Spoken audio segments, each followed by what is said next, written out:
കല്ലടിക്കോട് ദേശീയപാത തുപ്പനാട് പാലം വെളിച്ചമില്ലാതെ അപകട ഭീഷണി ഉയർത്തുന്നു.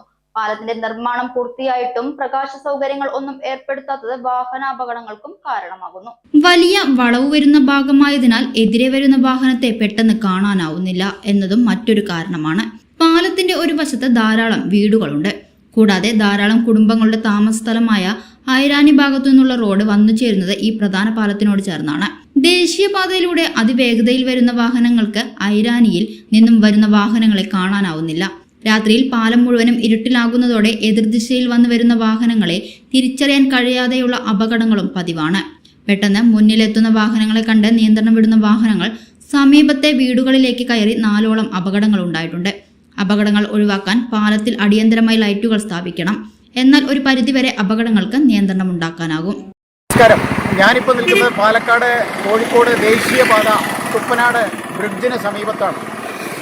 ഈ ബ്രിഡ്ജ് കഴിഞ്ഞാൽ ഉടൻ തന്നെ ഒരു വലിയ വളവാണ്. വാഹനങ്ങൾ എതിർദിശയിൽ വരുന്നത് കൃത്യമായിട്ട് കാണാൻ ഡ്രൈവർമാർക്ക് കഴിയില്ല.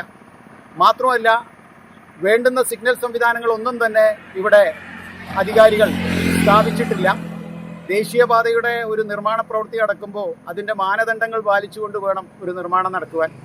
ഈ ബ്രിഡ്ജിന് സമീപത്തൊരു വെളിച്ചമോ സിഗ്നൽ ബോർഡുകളോ ഒന്നും തന്നെ നിലവിലില്ല. സമീപത്ത് നിറയെ വീടുകളുണ്ട്. ദേശീയപാതയും വീടുകളും വളരെ തൊട്ടടുത്താണ്. വളരെയധികം അപകടങ്ങൾ നടക്കുന്ന ഒരു മേഖല കൂടിയാണ് ഈ തുപ്പനാട് പാലത്തിന് സമീപം. രാത്രികാലങ്ങളിൽ മാലിന്യങ്ങൾ നിക്ഷേപിക്കുന്നത് പതിവാണ്. എന്തുതന്നെയായാലും ഈ ഒരു വിഷയത്തിൽ അടിയന്തര നടപടി ദേശീയപാത അതോറിറ്റിയും അതുപോലെ തന്നെ സംസ്ഥാന ഗവൺമെൻറ്റും ഈ ദേശീയപാത നിർമ്മാണം കരാറെടുത്തിരിക്കുന്ന ഊരാളുങ്കൽ സൊസൈറ്റിയുടെയും ഭാഗത്തുനിന്നും ഉണ്ടാകണം. അല്ലെങ്കിൽ ഇവിടെ ഒരു ജനകീയ പ്രക്ഷോഭത്തിന് സാക്ഷ്യം വഹിക്കേണ്ടി വരും.